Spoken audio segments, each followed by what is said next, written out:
Au milieu des dissipations qui accompagnent un hiver londonien, l'on vit un jour apparaître, dans les diverses soirées offertes par ceux qui donnent le ton, un membre de la noblesse qui se distinguait davantage par ses singularités que par son rang. Il contemplait les réjouissances qui l'entouraient, comme s'il n'y pouvait point participer. On eût dit qu'il ne prêtait attention au rire et à la légèreté des belles personnes que pour les mieux étouffer d'un regard, et pour remplir de peur ses poitrines où régnait l'insouciance.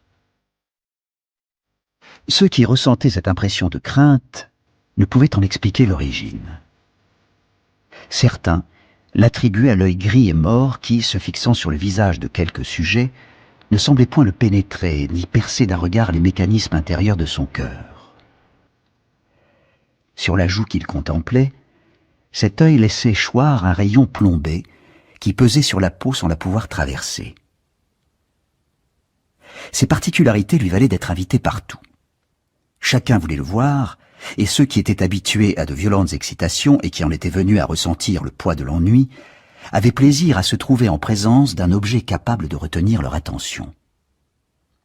Bien que son visage eût une carnation de mort, et que ni la rougeur de la pudeur, ni la vive émotion de la passion ne lui conférassent jamais une teinte plus chaleureuse, alors même que la forme et les linéaments de ce visage n'étaient pas dépourvus de beauté, nombre de femmes éprises de notoriété tentaient de capter son intérêt, et d'obtenir au moins quelques témoignages de ce qu'elles eussent pu qualifier d'affection.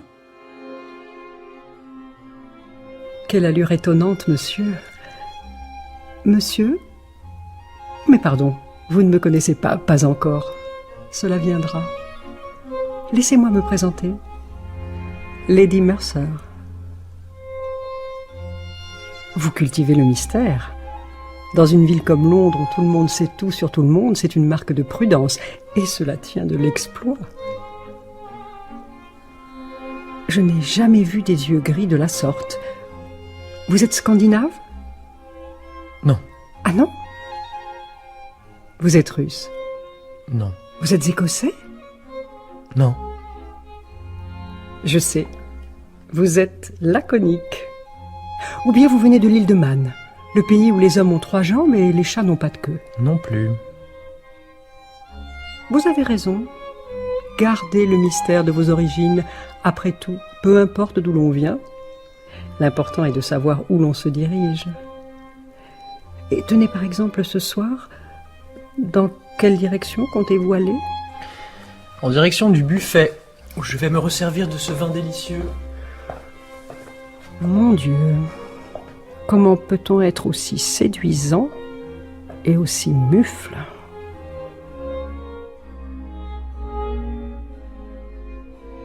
Si cette femme adultère, cette créature, ne pouvait pas même influer sur la façon dont il dirigeait son regard, ce n'était point que le sexe féminin lui fût indifférent.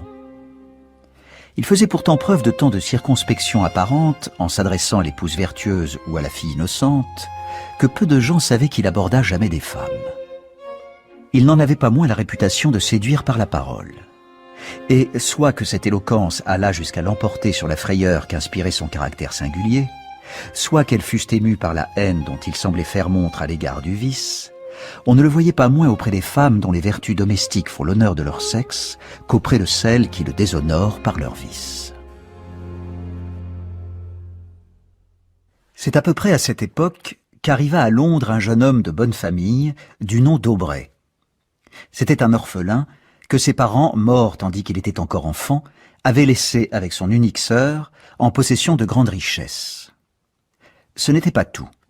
Ses tuteurs l'avaient abandonné à lui-même, et pensant que leur seul devoir était de s'occuper de sa fortune, ils se dessaisissaient sur des subalternes mercenaires de la charge de veiller au développement de son esprit. Aussi, Aubrey cultivait-il davantage son imagination que son jugement.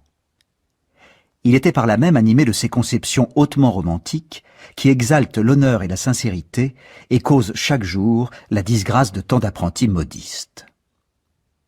Il croyait que tout le monde entrait en sympathie avec la vertu, et il pensait que, si la Providence faisait intervenir le vice, ce n'était qu'afin de rendre la scène pittoresque, comme on le voit dans les romans.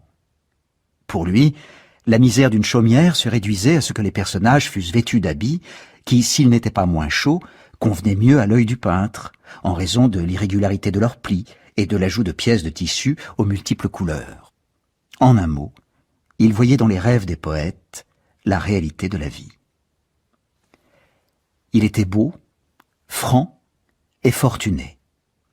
Pour toutes ces raisons, lorsqu'il faisait son entrée en quelque joyeuse société, bien des mères l'entouraient. C'était alors à qui décriraient, avec le moins d'honnêteté, leurs filles en train de se languir ou de s'ébattre, et dont les visages qui s'illuminaient à son approche l'encouragèrent bientôt à se méprendre sur ses talents et sur ses mérites. Attaché qu'il était au climat romanesque des heures qu'il passait en solitaire, Aubrey était surpris de voir qu'à l'exception des chandelles de suif et de cire, qui ne tremblotaient point du fait de la présence d'un fantôme, mais faute d'avoir été mouchées, la vie réelle n'offrait pas de fondement à ce ramassis d'images plaisantes contenues dans les livres. Il était sur le point de renoncer à ses rêves lorsque l'être extraordinaire que nous avons décrit ci-dessus croisa sa destinée. Il l'observa. Il était impossible de se faire une idée du caractère d'un homme entièrement renfermé sur lui-même et qui paraissait à peine prendre en considération les objets extérieurs. Aussi, Aubrey, laissant aller son imagination, fit-il bientôt de cette personne un héros de roman. Il résolut d'observer ce que sa fantaisie avait créé plutôt que l'individu qui se tenait devant lui. Il fit sa connaissance, lui témoigna à bien des égards et se fit remarquer de lui en toute occasion. Il apprit petit à petit que les affaires de Lord Ruthven étaient embrouillées et il découvrit bientôt qu'il était sur le point de partir en voyage. Souhaitant glaner quelques renseignements au sujet de ce singulier personnage, il donna à entendre à ses tuteurs qu'il était temps pour lui d'accomplir ce périple dont on croit depuis des générations qu'il est nécessaire aux jeunes gens pour faire de rapides progrès dans la carrière du vice, devenir les égaux des vieillards et n'avoir point l'air de tomber des nues chaque fois que l'on parle d'intrigues scandaleuses, fût-ce pour en plaisanter ou pour les louer, selon le degré d'habileté dont on avait fait montre en s'y livrant.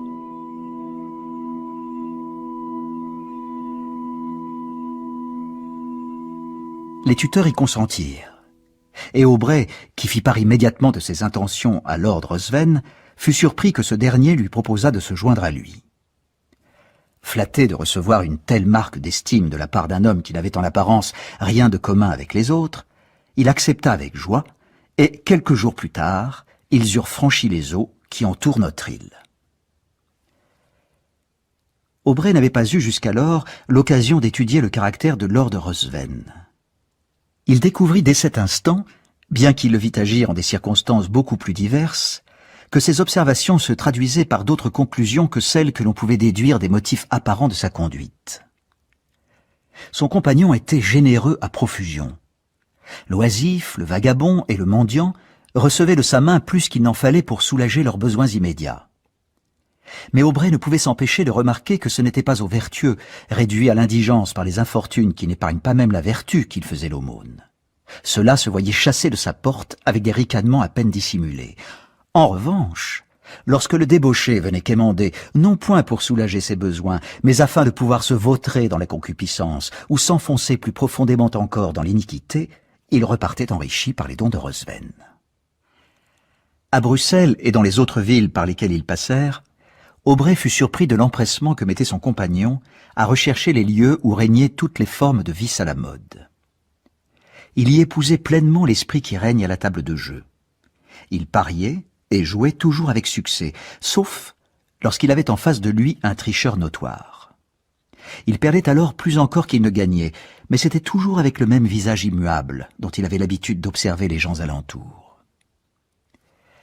Lorsqu'il rencontrait un novice téméraire et juvénile, cette apparente indifférence le quittait. Ses yeux étincelaient d'un feu plus vif que ceux du chat en train de jouer avec une souris à demi morte. Dans chaque ville, il laissait derrière lui une victime maudissant dans la solitude d'un cachot le sort qu'il avait attiré à la portée de ce démon. Pourtant, il n'emportait point d'argent lorsqu'il quittait la table de jeu, car il reperdait aussitôt, au bénéfice de celui qui pourrait à son tour ruiner bien des gens, le dernier florin à peine extorqué à l'être innocent qui s'y accrochait d'un geste convulsif. Dans son comportement, Lord Ruthven, au milieu des divers spectacles riches et sauvages de la nature, était toujours le même. Son œil parlait moins encore que ses lèvres. Et, bien qu'Aubrey fût proche de l'objet de sa curiosité, il n'en obtenait pour toute récompense que l'excitation constante due à son vain désir de percer ce mystère qui, pour son imagination exaltée, commençait à prendre l'apparence d'un phénomène surnaturel. Ils arrivèrent bientôt à Rome. Tandis que Lord Ruthven fréquentait chaque jour le cercle qui se tenait le matin chez une comtesse italienne, Aubrey visitait les ruines alentours. Des lettres arrivèrent d'Angleterre, et il les ouvrit avec une vive impatience. La première venait de sa sœur, où l'on ne sentait que le souffle de l'affection. Les autres venaient de ses tuteurs, et celles-ci le plongèrent dans l'étonnement. S'il lui était auparavant venu à l'esprit que quelque puissance maléfique habitait son compagnon, ces lettres semblaient avoir de quoi l'en convaincre. Ses tuteurs insistaient pour qu'il quittât sur-le-champ son ami, et alléguaient que ce dernier était d'un naturel dépravé, car comme il possédait une irrésistible capacité de séduction, ses habitudes licencieuses n'en étaient que plus dangereuses pour la société. Entrez, Aubrey. Entrez. Quelle lumière superbe ce matin, n'est-ce pas? Quel bon vent vous amène, vous avez l'air maussade. Quelque chose vous préoccupe? On ne peut rien vous cacher. Je vous écoute. Votre chambre n'est pas à votre goût? Il s'agit d'autre chose. Vous m'avez accepté comme compagnon de voyage. Et je n'ai qu'à m'en réjouir. Depuis le début de notre périple, j'ai eu l'occasion de vous observer. Aurais-je été désobligeant à votre égard, sans m'en rendre compte? Non, bien sûr que non. Mais je dois avouer, je ne comprends pas toujours votre manière d'agir. Vous m'intriguez. Je ne comprends pas toujours la manière dont vous vous comportez dans certaines circonstances. Je suis d'avis que chaque homme sur cette terre est libre d'agir comme bon lui semble selon les principes qu'il considère les plus justes. Mais, par exemple, il y a quelques jours, cet homme misérable qui vous a demandé l'aumône. Eh bien, je l'ai conduit, et alors? Je ne goûte pas beaucoup la misère, mais je la déteste surtout quand elle se donne des airs de vertu. Je déteste les mendiants honnêtes, les pères de famille éplorés, les vagabonds qui prétendent aller au bain avec la pièce qu'on leur donne. Je ne comprends pas. En revanche, si le hasard m'apporte, comme hier, un mendiant particulièrement sale, ivre, obscène et dégoûtant, un homme sans foi ni loi qui promet d'aller convertir aussitôt ma charité en litre de vin ou en prostituée, alors ma générosité est sans limite. Je comprends encore moins. Parce que vous vous tenez du côté de la vertu, mon ami. Nous avons traversé Paris, Marseille, Milan, Rome. Bientôt nous serons à Naples. Mais vous n'avez toujours pas quitté Londres. Vous vous tenez toujours debout dans votre chambre de jeune homme et vous vérifiez que votre chemise est bien boutonnée. Je ne sais que penser de vos paroles. Eh bien, ne pensez pas. Comment m'en empêcher? Je pense par exemple qu'il est inconvenant de fréquenter la fille de notre hôte comme vous le faites. Quelles sont vos intentions à son égard? Celles que chacun, à ce que je suppose, nourrirait en pareille circonstance. Alors, je crois préférable de poursuivre ce voyage en suivant mon propre chemin. Bien. Soit, si vous le pensez ainsi. Qui sait, la chance fera peut-être en sorte que nos chemins se croisent. J'en serais surpris. Moi, pas tant que ça. Adieu. Adieu, mon ami. Et choisissez bien votre route.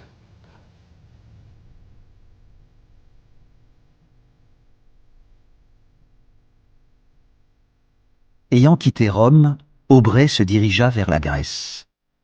Il se trouva bientôt à Athènes. Il établit alors sa résidence chez un Grec, et il s'employa bientôt à retrouver le souvenir flétri d'une antique gloire sur des monuments qui, honteux semblait-il de ne rapporter les actions d'hommes libres que devant des esclaves, s'étaient cachés sous un sol protecteur ou des lichens multicolores. Sous le même toit que lui, vivait une personne si belle et si délicate qu'elle eût pu servir de modèle à un peintre souhaitant représenter la récompense promise aux fidèles du paradis de Mahomet, si ce n'est que ses yeux exprimaient trop d'intelligence pour que l'on pût la croire du nombre des êtres qui n'avaient point d'âme. Quand elle dansait ou parcourait d'un pied léger le flanc de la montagne, on eût dit que la gazelle n'offrait de ses beautés qu'un emblème médiocre. Le pas léger de Ianthe accompagnait Aubrey lorsqu'il se mettait en quête d'antiquité. La jeune fille, occupé à poursuivre un papillon du Cachemire, révélait souvent toute la beauté de ses formes, comme flottant au gré du vent à l'œil avide du jeune homme. Il en oubliait aussitôt les lettres qu'il s'efforçait de déchiffrer sur une tablette antique à demi effacée.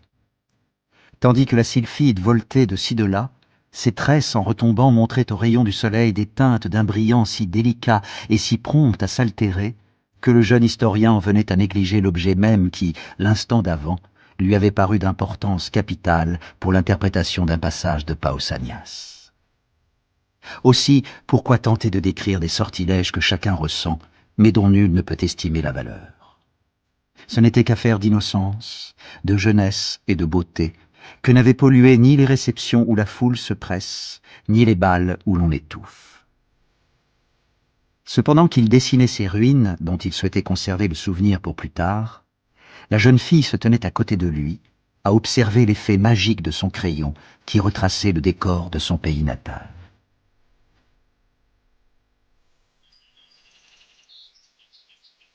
Vous voyez là-bas cet arbre? C'est le grand mûrier, où est morte Thisbé.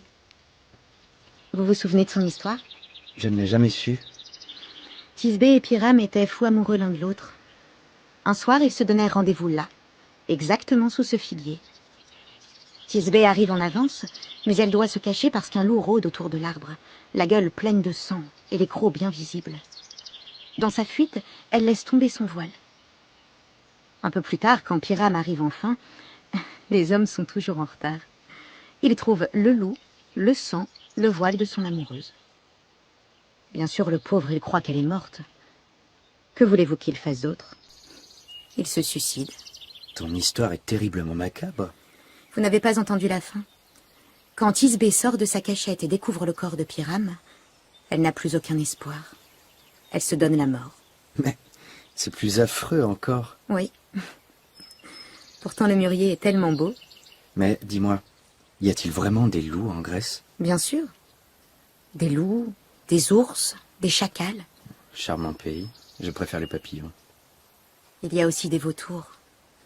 Et la nuit, on peut voir des chouettes, des chauves-souris et des vampires. De quelle sorte d'animal s'agit-il? Ce n'est pas un animal. C'est un homme. Ou presque un homme.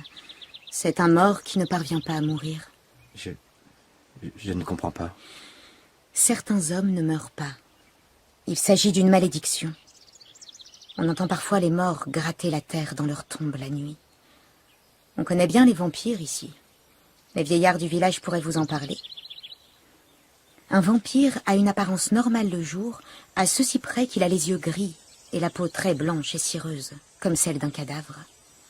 Il faut le fuir comme le loup parce qu'il doit constamment s'abreuver du sang des jeunes femmes. Il les saisit au cou et ne les lâche plus jusqu'à ce qu'il ait étanché sa soif. Décidément, tu aimes les fables morbides. Mais ce n'est pas une fable. Vous demanderez à mon père, il vous dira, lui. Il en a vu un une fois. Très bien. Je lui poserai la question. Lorsqu'elle le voyait si incrédule, elle le suppliait de la croire, car l'on avait observé que ceux qui avaient l'audace de douter de l'existence de ces créatures avaient toujours reçu quelques preuves qui les obligeaient, à leurs dépens, d'avouer que tout cela était vrai. Elle lui narrait avec précision l'aspect que ces monstres revêtaient ordinairement, et l'horreur du jeune homme s'accroissait d'y entendre une description assez précise de Lord Ruthven. Aubrey commençait à s'attacher de plus en plus à Yante. Tout en tournant en ridicule l'idée qu'un jeune homme élevé à l'anglaise pût épouser une jeune grecque sans instruction, il n'en ressentait pas moins un attachement grandissant envers la figure quasi féerique qui se tenait devant lui. De temps à autre, il s'efforçait de s'arracher à sa compagnie, et, formant le projet de quelques recherches archéologiques, il partait, décidé à ne point revenir avant d'avoir atteint son but. Mais jamais il ne pouvait fixer son attention sur les ruines qui l'entouraient, aussi longtemps qu'il gardait à l'esprit une image qui, seule, semblait avoir le droit de gouverner ses pensées. Yante en avait appelé à ses parents au sujet des vampires, et tous deux, en présence de plusieurs personnes, avaient affirmé qu'ils existaient, pâlissant d'horreur à leur seul nom. Peu après, Aubrey décida d'entreprendre l'une de ces excursions qui devait le retenir quelques heures. En entendant citer l'endroit où il se rendait, Tous le supplièrent aussitôt de ne pas revenir de nuit, car il lui faudrait nécessairement traverser un bois où jamais aucun Grec, à quelque prix que ce fût, n'accepterait de demeurer une fois le jour tombé. Ils décrivirent ce bois comme le repère où les vampires tenaient leurs orgies nocturnes, et ils proclamèrent que les plus terribles maux menaçaient celui qui oserait croiser leur chemin. Aubrey ne fit guère cas de leur représentation, et il tenta par des plaisanteries de chasser cette idée de leur esprit. Mais lorsqu'il les vit frissonner de surprise devant l'audace avec laquelle il osait se moquer d'une puissance supérieure et infernale dont le seul nom paraissait leur glacer le sang, il garda le silence.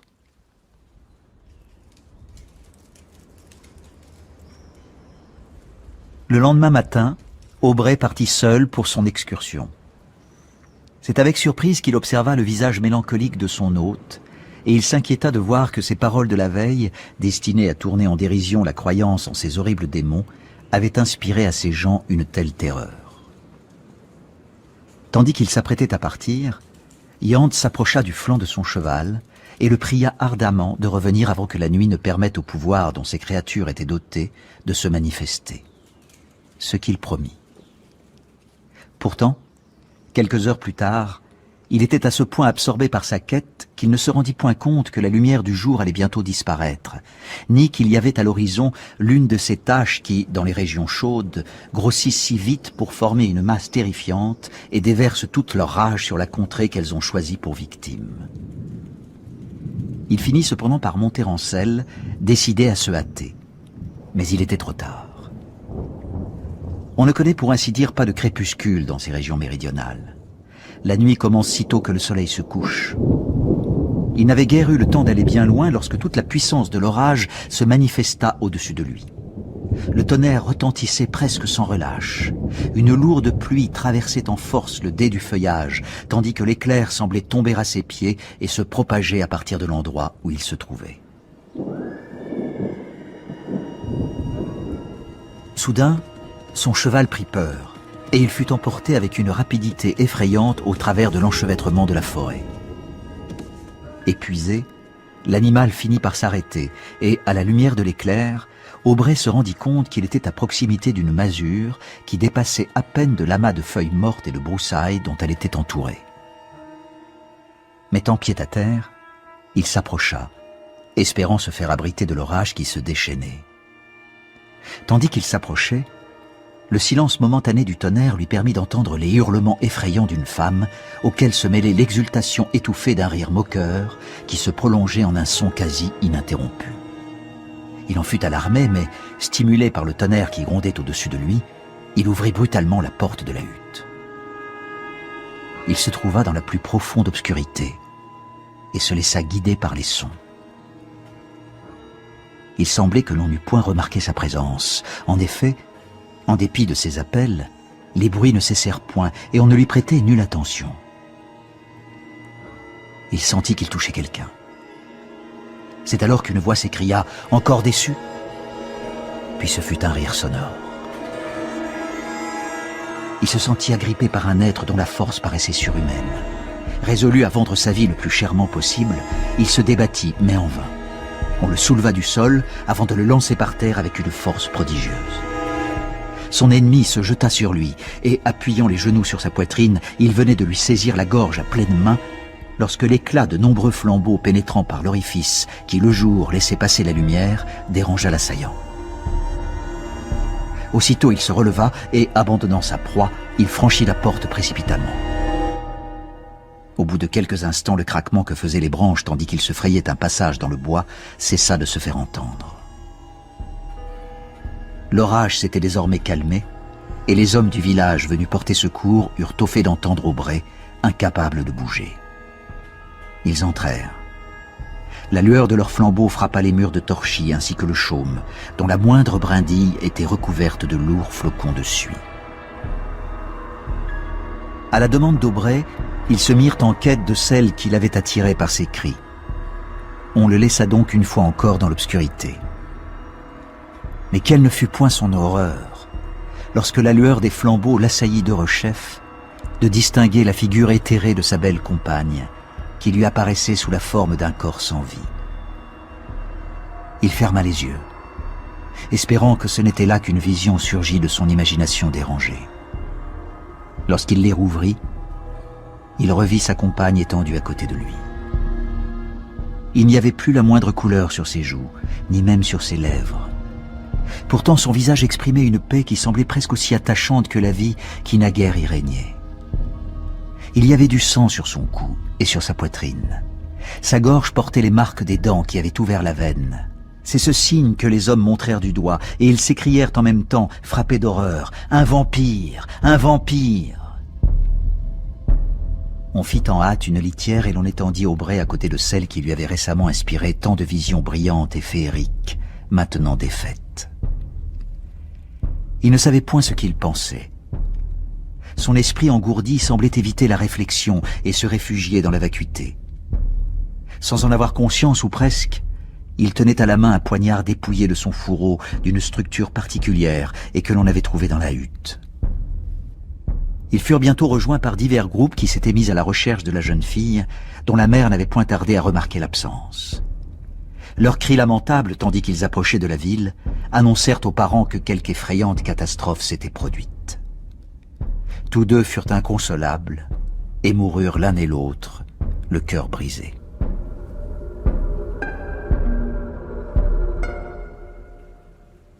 On reprend enfin ses esprits, jeune homme? Qui êtes-vous? Vous ne me reconnaissez pas? C'est moi, votre bon ami, votre compagnon de voyage, Lord Ruthven. Que faites-vous ici? Disons, je me promenais dans les parages et de bonnes âmes m'ont rapporté votre histoire tragique. Apparemment, elle vous a profondément affecté. Dès que j'ai appris que vous étiez cloué au lit, j'ai pensé de mon devoir de m'occuper de vous. Comment m'avez-vous retrouvé? Ce serait une longue histoire. Depuis quand êtes-vous à Athènes? Et pourquoi? Ce serait une histoire encore plus longue. Disons qu'il s'agit de la Providence, qu'en pensez-vous? Non, la Providence, je ne préfère pas. Elle ne m'est pas favorable. Détrompez-vous. La roue tourne, je suis là. Je vous tiens, je ne vous lâche plus, mon ami. Ce drame a épuisé vos forces, mais vous pouvez compter sur moi pour vous remettre d'aplomb.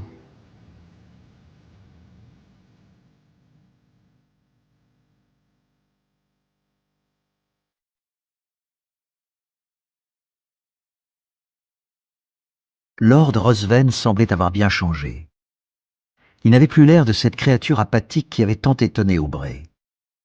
Mais sitôt que le jeune homme fut remis sur pied, l'étrange personnage se replia peu à peu sur lui-même, retrouvant le même état d'esprit, et Aubrey ne sentit point de différence par rapport à l'homme qu'il était naguère, si ce n'est qu'il avait parfois la surprise de voir son regard attentivement fixé sur lui, tandis que voltigeait sur ses lèvres un sourire d'exultation malveillante.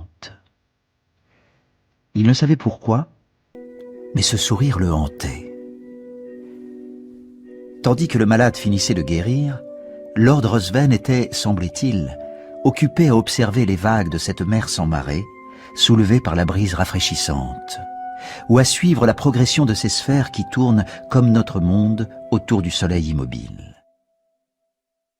En vérité, il désirait, semblait-il, ne croiser le regard de personne. Ce choc avait beaucoup affaibli les capacités intellectuelles d'Aubrey.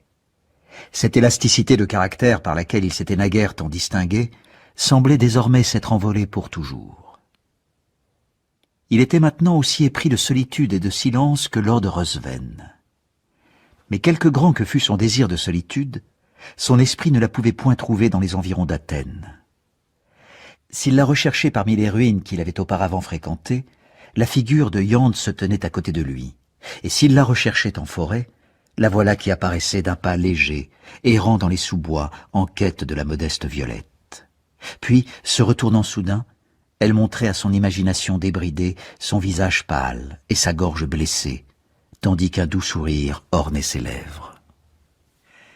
Il résolut de fuir les lieux dont chaque aspect éveillait en lui de telles associations. Il proposa à Lord Ruthven de visiter les régions de la Grèce qu'il n'avait encore vues ni l'un ni l'autre. Ils voyagèrent dans toutes les directions possibles, cherchant à voir tous les sites à même d'évoquer un souvenir du passé. Mais tout en se précipitant d'un endroit à l'autre, ils ne semblaient point prêter attention à ce qu'ils contemplaient. Ils entendirent beaucoup parler de voleurs, Mais petit à petit, ils se mirent à dédaigner ces récits qu'ils pensaient n'être qu'inventés par des individus ayant intérêt à éveiller la générosité de ceux qu'ils défendaient contre de prétendus dangers. Négligeant de la sorte la vie des habitants, ils firent un jour un voyage accompagné seulement de quelques gardes, davantage censés les guider que les défendre. Une fois entrés dans un étroit défilé au fond duquel était le lit d'un torrent, encombré de larges blocs de rochers tombés des sommets escarpés qui l'environnaient, ils eurent néanmoins des raisons de se repentir de leur négligence. À peine en effet la totalité du groupe s'était-elle engagée dans l'étroit passage qu'ils eurent la surprise d'entendre des balles siffler à leurs oreilles, ainsi que l'écho produit par la détonation de plusieurs fusils. En un instant, leurs gardes les eurent quittés, et se plaçant derrière des rochers, ils s'étaient mis à faire feu dans la direction d'où provenaient les détonations. Lord Ruthven et Aubrey, suivant leur exemple, se mirent un instant à l'abri dans un tournant que faisait le défilé. Mais honteux d'être ainsi bravés par un adversaire qui, tout en leur criant des insultes, les sommait d'avancer et exposés qu'ils étaient à un massacre auquel ils ne pourraient résister, ils résolurent de s'élancer à la recherche de l'ennemi. Ils n'eurent pas plutôt quitté l'abri du rocher que Lord Ruthven essuya un coup de feu à l'épaule qui le jeta à terre. Aubrey se précipita à son secours et ne songeant plus au combat ni au danger qu'il courait lui-même, il eut bientôt la surprise de voir autour de lui les visages des assaillants. Lord Ruthven, une fois blessé, ses gardes s'étaient immédiatement rendus.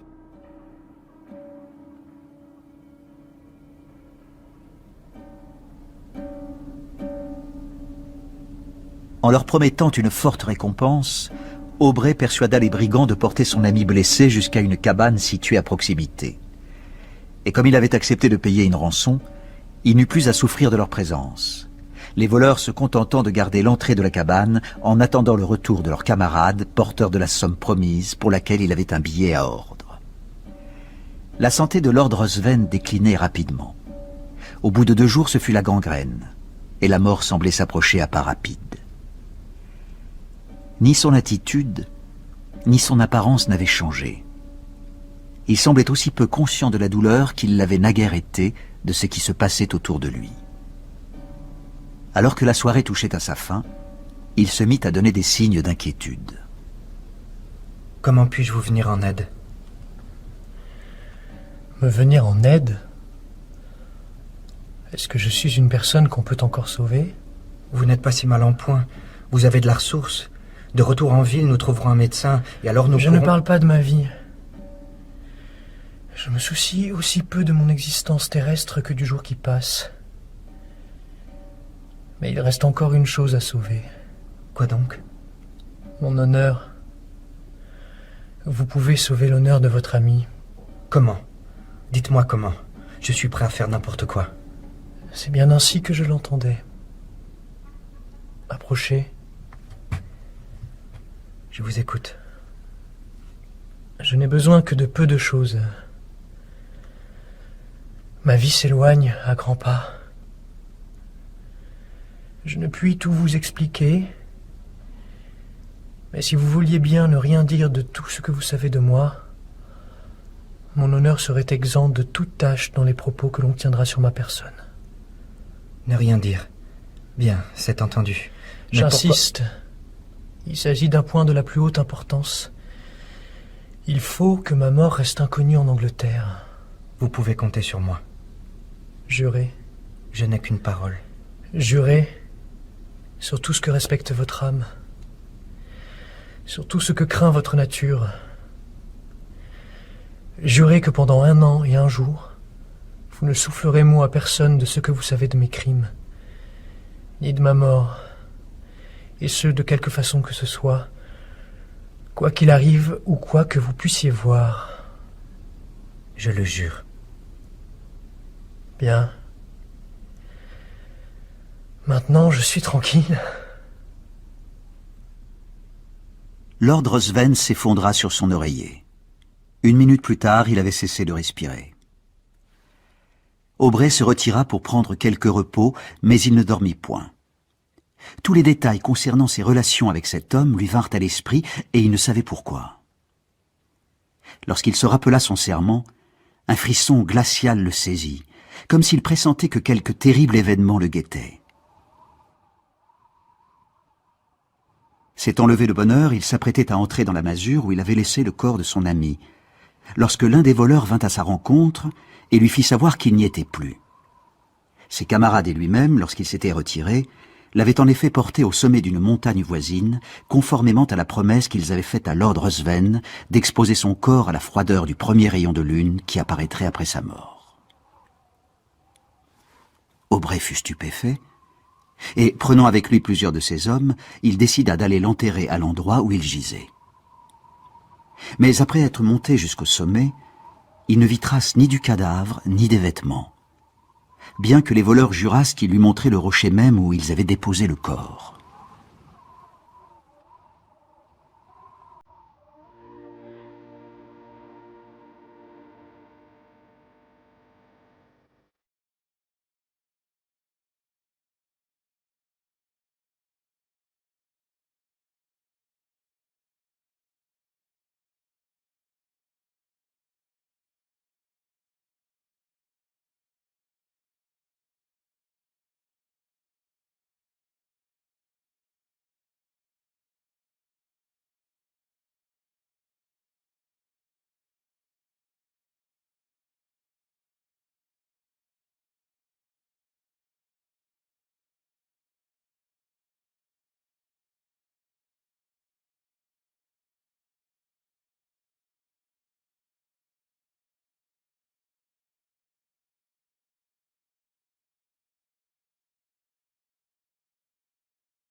Lassé du pays où il avait rencontré tant d'infortunes terrifiantes et où toute chose semblait concourir à accroître la mélancolie superstitieuse qui s'était emparée de lui, Aubrey résolut de le quitter et il arriva bientôt à Smyrne.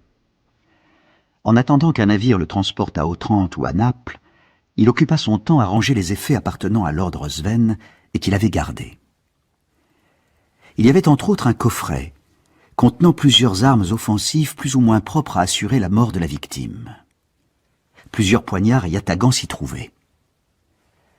Tout en les retournant et en examinant leur forme curieuse, quelle ne fut pas sa surprise de trouver un fourreau orné dans le même style que le poignard découvert dans la hutte fatale, celle où l'on avait trouvé le cadavre de Yante. Il frissonna. Se hâtant de rassembler de plus amples preuves, on peut imaginer l'horreur qu'il ressentit en observant qu'en dépit de sa forme spéciale, l'arme était parfaitement ajustée au fourreau qu'il avait en main. Ses yeux, semblait-il, n'avaient besoin de nulle autre assurance. On eût dit qu'ils étaient rivés au poignard. Pourtant, il ne souhaitait toujours pas y croire. Mais la forme particulière, les teintes changeantes sur le manche et sur le fourreau, avaient la même splendeur et ne laissaient point de place au doute. Il y avait en outre des taches de sang sur les deux objets. Il quitta Smyrne, prit un bateau pour Naples et fit la route jusqu'à Rome. Quelques semaines plus tard, il arrivait à Calais. Une brise le porta bientôt jusqu'aux côtes anglaises. Il gagna vite la demeure de ses ancêtres, et là, grâce aux étreintes et aux caresses de sa sœur, il sembla pour un temps oublier tout souvenir du passé. Si elle avait naguère gagné son affection par ses caresses d'enfant, elle devenait, maintenant qu'en elle la femme commençait à se manifester, une compagne plus attachante encore. Miss Aubrey n'avait point cette grâce attrayante qui, dans les salons, conquiert les regards et les applaudissements. On ne voyait pas chez elle cette brillante légèreté qui n'existe que dans la chaude atmosphère d'appartements peuplés à l'excès. Jamais son œil bleu ne trahissait le rayonnement d'un esprit frivole.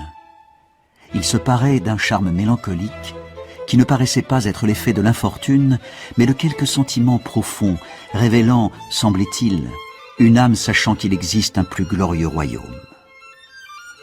Elle ne marchait point de ce pas léger qui s'égare partout où se manifeste l'attrait d'un papillon ou d'une couleur. Sa démarche était posée et réfléchie. Lorsqu'elle était seule, jamais le sourire de la joie n'illuminait son visage. Mais lorsque son frère, d'un soupir, lui disait son affection et oubliait en sa présence les chagrins dont elle savait qu'ils anéantissaient son repos, qui eût souhaité échanger son sourire contre celui d'une créature voluptueuse? Elle n'avait que 18 ans, et ses tuteurs décidèrent qu'il était temps pour elle de faire son entrée dans le monde.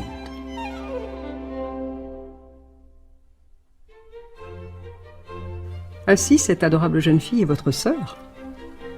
Tout le monde n'a de regard que pour elle. Vous nous l'aviez cachée. Elle est encore très jeune. C'est un travers qui lui passera. Mais sa grâce ne passera pas de sitôt. Croyez-moi, je m'y connais. D'où lui vient cet air mélancolique? Je l'ai toujours connue ainsi. Et si innocente encore, alors que nous vivons en un temps où l'innocence ne se porte plus. Je veux bien vous croire. Votre sœur a seulement besoin d'être initiée aux dangers de ce monde. Que voulez-vous dire?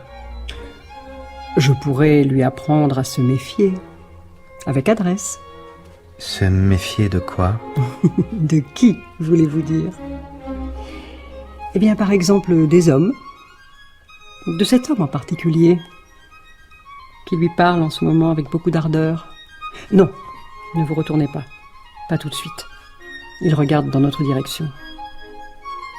Je le connais, celui-là, avec ses yeux gris qui vous fixent sans vous voir, comme si vous étiez transparent. Il faut reconnaître qu'il a un charme indéniable et qu'il l'exerce comme ça lui chante. Sur ma sœur? Sur elle ou sur bien d'autres. Elle serait nombreuse à se damner pour Lord Ruthven.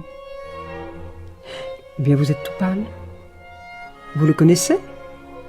À peine Aubrey avait-il eu le courage de se retourner, craignant de voir un spectre qui le foudroierait, qu'il distingua à proximité la même figure qui avait attiré son attention à cet endroit précis, lorsqu'il avait fait son entrée dans le monde. Il resta à l'observer jusqu'au moment où ses jambes se dérobèrent presque sous le poids de son corps. Les détails se présentaient à lui dans un ordre effrayant. Lord Ruthven, le poignard, le serment. Il voulut se ressaisir, il n'arrivait point à croire que cela fût possible. Comment les morts pouvaient-ils ressusciter? Je vous prie de m'excuser. J'ai besoin d'air. Mais je vous en prie. Aubrey se fraya un passage à travers la foule jusqu'à l'extérieur, se jeta dans sa voiture et se fit conduire chez lui. Il pensa que c'était son imagination qui avait suscité l'image de ce visage dont son esprit ne se détachait point. Il était impossible qu'elle eût une réalité. Il résolut donc de fréquenter les salons, car bien qu'il essayât d'interroger les gens au sujet de Lord Ruthven, le nom de ce dernier ne pouvait sortir de ses lèvres, et il n'arrivait pas à obtenir le moindre renseignement. Quelques jours plus tard, à une soirée donnée par un proche parent, il vit sa sœur entourée de plusieurs personnes qui, semblait-il, étaient en grande conversation. Il tentait de passer et de s'approcher d'elle, lorsque l'une de ces personnes qu'il priait de s'écarter se retourna et lui révéla ces mêmes traits qui lui faisaient tant horreur. Il se précipita, saisit le bras de sa sœur et, pressant le pas, la força à gagner la rue. À la porte, il se vit immobilisé par la foule des domestiques, et, au moment où il s'employait à franchir cet obstacle, il entendit de nouveau cette voix, qui tout près de lui murmurait « Souvenez-vous de votre serment. » Il n'osa pas se retourner. Aubrey en perdit presque la tête. Si, jusqu'alors, il n'avait eu qu'une idée à l'esprit, voilà que son obsession étendait bien plus complètement son empire, maintenant que s'imposait à lui la certitude que le monstre était de nouveau en vie. Il ne remarquait plus les attentions de sa sœur, et c'est en vain qu'elle l'adjurait de lui expliquer la cause de sa brusquerie. Il ne disait que peu de mots, et ces mots la terrifiaient. Plus il pensait, plus sa confusion était grande. Son serment l'épouvantait. Lui fallait-il donc laisser rôder ce monstre, dont le souffle portait la dévastation chez tous ceux qu'il aimait, sans qu'il pût le détourner de son chemin? Il se pouvait que sa propre sœur s'intéressât à lui, mais quand bien même il en viendrait à manquer à son serment et à révéler ses soupçons, qui le croirait? Il songea à user de sa propre main pour débarrasser le monde de ce misérable. Mais la mort, se souvint-il, avait déjà donné lieu à un simulacre. Des jours durant, il resta dans cet état, enfermé dans sa chambre. Il ne voyait personne et ne mangeait que lorsque venait sa sœur qui, les yeux ruisselants de larmes, le suppliait par égard pour elle de ne point se laisser mourir de faim. N'étant plus capable de supporter le silence et la solitude, il quitta sa maison, erra de rue en rue, impatient d'échapper à cette image qui le hantait. Il se mit à négliger sa tenue et à vagabonder, s'exposant aussi souvent au soleil de midi qu'à l'humidité de minuit. Il était devenu méconnaissable. Ayant commencé par rentrer le soir à la maison, il finit par se coucher où qu'il se trouvât pour se reposer lorsque la fatigue le gagnait. Sa sœur, qui s'alarmait pour sa sûreté, employa des gens chargés de le suivre. Mais ils eurent au fait de se laisser distancer par lui qui s'enfuyait pour échapper à la plus rapide des poursuivantes, sa propre pensée. Sa conduite néanmoins changea soudainement. L'idée lui étant venue qu'il abandonnait par son absence tous ses amis, alors qu'il y avait un démon parmi eux et qui n'était point instruit de sa présence, il décida de se montrer de nouveau dans le monde et de l'observer étroitement, tant il lui importait, malgré son serment, de prévenir tous ceux dont l'ordre Rosven se rapprochait intimement. Mais lorsqu'il entrait dans un salon, ses yeux hagards et soupçonneux étaient si saisissants, ses frémissements intérieurs si visibles, que sa sœur dut, pour finir, le prier de s'abstenir, par égard pour elle, de rechercher un commerce qui l'affectait si fortement. Lorsque pourtant ces admonestations se révélèrent sans effet, les tuteurs jugèrent opportun de s'interposer, et, craignant qu'il ne fût en train de perdre l'esprit, ils estimèrent qu'il était grand temps d'assumer à nouveau la charge que les parents d'Aubray leur avaient auparavant assignée. Désirant lui épargner les torts et les souffrances qu'il avait rencontrés chaque jour durant ses pérégrinations, et l'empêcher de montrer aux yeux de tous les marques de ce qu'il tenait pour de la déraison, ils engagèrent un médecin qu'ils chargèrent d'habiter chez lui et de lui prodiguer des soins constants. C'est à peine s'il parut s'en rendre compte, tant il avait l'esprit obsédé d'un sujet unique autant que terrifiant. Il finit par faire preuve de tant d'incohérence qu'on le confina dans sa chambre. Il y restait souvent couché des jours entiers sans jamais sortir de sa torpeur. Il était désormais émacié, ses yeux avaient pris un lustre vitreux. Il ne lui restait comme marque d'émotion et de souvenir que celle qu'il manifestait lorsqu'entrait sa sœur. Alors, il s'animait, et lui saisissant les mains avec une expression qui affligeait cruellement la jeune fille, il la conjurait de ne jamais approcher un homme aussi néfaste. Si elle demandait à qui il faisait allusion, il se trouvait incapable de répondre, puis retombait dans un état dont on ne pouvait plus le tirer. Petit à petit, au fil de l'année, ces moments d'incohérence se firent plus rares, et il se libéra quelque peu de sa tristesse, tandis que ses tuteurs remarquaient que, plusieurs fois par jour, il comptait sur ses doigts jusqu'à un certain nombre, puis souriait. Le temps assigné s'était presque écoulé lorsque, le dernier jour de l'année, l'un de ses tuteurs entra dans sa chambre et se mit à s'entretenir avec son médecin, faisant observer que c'était une bien triste circonstance pour Aubray que de se trouver dans une situation aussi terrible alors que sa sœur allait se marier le lendemain. L'attention d'Aubray fut attirée aussitôt.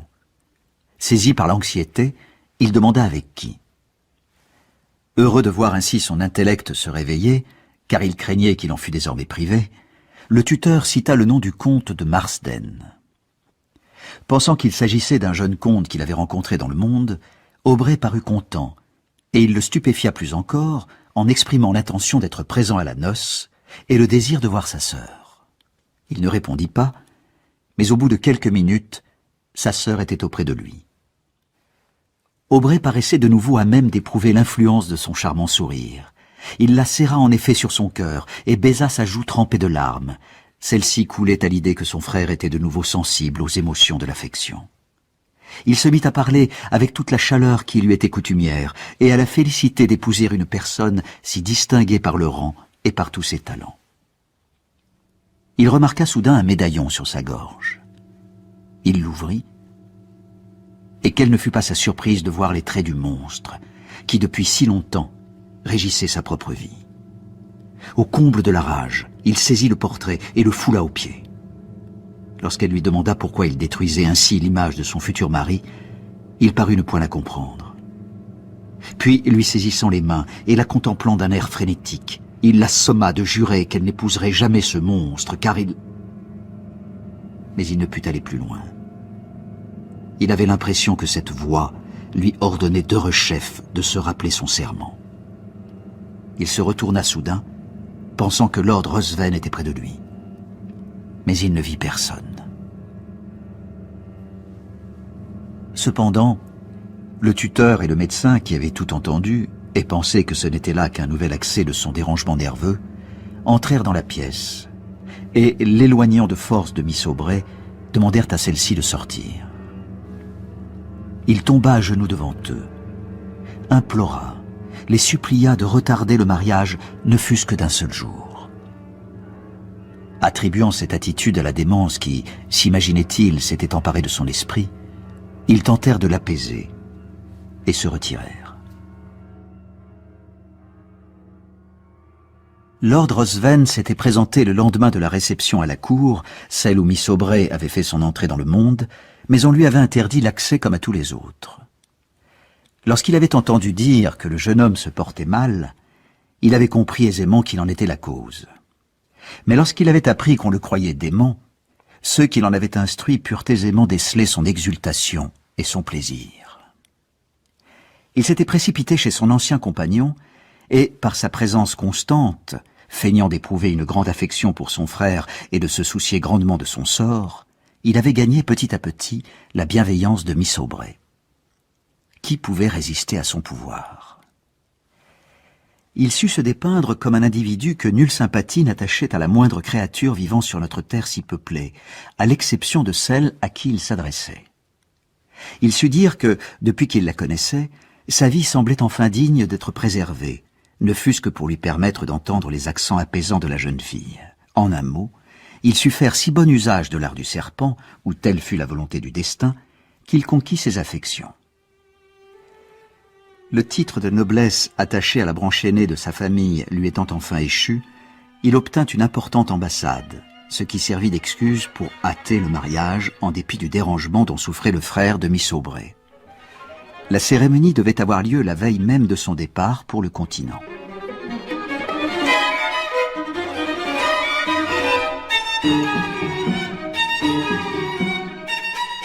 Quand le médecin et son tuteur l'eurent quitté, Aubray tenta de soudoyer les domestiques, mais ce fut en vain. Il demanda une plume et du papier qu'on lui donna. Il écrivit une lettre à sa sœur, l'adjurant, au nom de son bonheur et de son honneur à elle, au nom de l'honneur de ceux qui gisaient désormais dans la tombe et l'avaient jadis tenue dans leurs bras, plaçant en elle leur espoir et l'espoir de leur maison, de ne retarder que de quelques heures ce mariage qui, prophétisait-il, causerait les pires calamités. Les domestiques promirent de remettre la lettre, mais ils la donnèrent au médecin, qui pensa qu'il valait mieux ne point tourmenter davantage l'esprit de Miss Aubray avec ce qu'il tenait pour les divagations d'un fou. La nuit s'écoula tandis que ceux qui habitaient la maison se livraient à une activité fébrile. Et c'est avec une horreur qu'il est plus facile de concevoir que de décrire qu'Aubray entendit le tapage des préparatifs auxquels on s'affairait. Ce fut le matin, et soudain, il entendit le bruit des voitures. Aubray atteignit presque à la frénésie. La curiosité des domestiques finit par l'emporter sur leur vigilance. Petit à petit, ils quittèrent furtivement les lieux, le laissant sans surveillance. Il saisit cette occasion, d'un bond fut hors de la chambre et en un instant il se trouva dans le salon, où tous étaient réunis. Lord Ruthven fut le premier à le voir. Il s'approcha aussitôt et, lui agrippant le bras, l'expulsa en hâte de la pièce.